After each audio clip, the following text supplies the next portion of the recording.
Christine, you mean? I'm sorry, Christine. Okay. Hi. Christine. Argiro. Okay. Hi, everybody. Okay. So my name's Christine Argiro. I'm a lifelong resident of Hampton Bays, a mother, a daughter of immigrants, and a proud member of this community. What occurred here last Wednesday was not law enforcement. It was racial terror. ICE parked at Hampton Bays High School were there not to protect, but to intimidate. One student I hold close to my heart said, "Can't they do something?" Speaking of everyone with a sense of morality. I'm worried about myself and my mom. Students had no idea what was unfolding outside while families across town were traumatized systematically.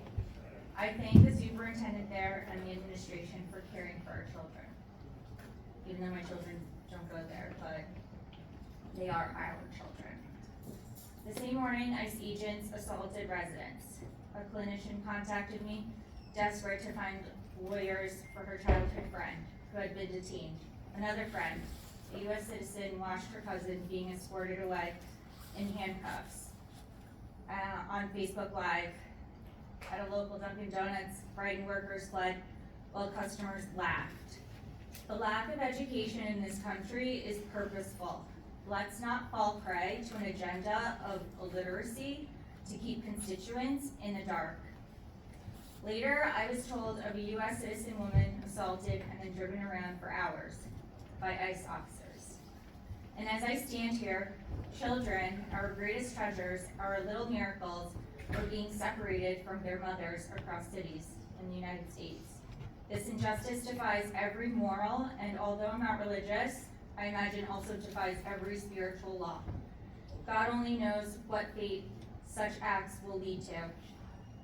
We are breaking not only families, but the moral spine of our nation.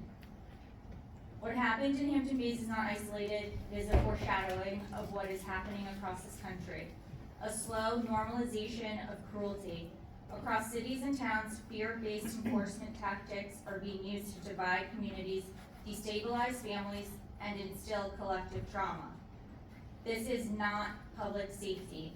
It is systematic dehumanization. And when racial profiling is permitted under the guise of legality, countless members of our society, citizens and non-citizens alike, will be violated of their rights.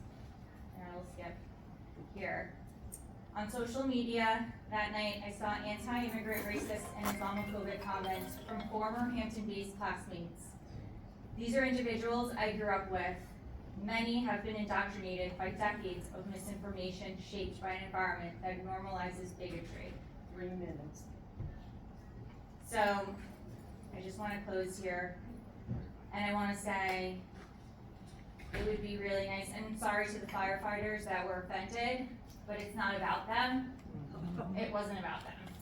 It was about the people that were traumatized. They're in the middle of town. That's where the protest was, period. And they could have stood in solidarity.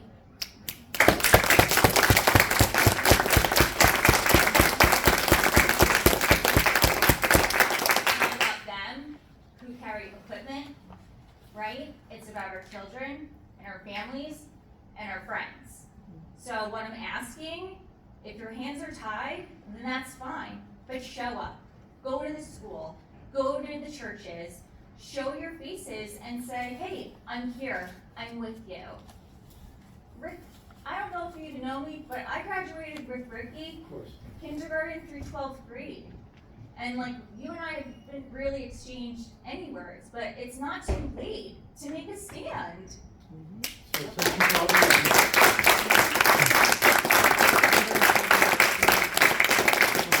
much for your time. It was great to see you. I appreciate everything you said. So, on the fire department end of it, they can make their statements and the signs across the street shouldn't bother them at all. But just like you, their kids saw the social media and the back and forth that you did. And it was horrific on both sides, and their kids had to read those same comments. and go through that, and there was a lot of kids who were upset by that, and I know it's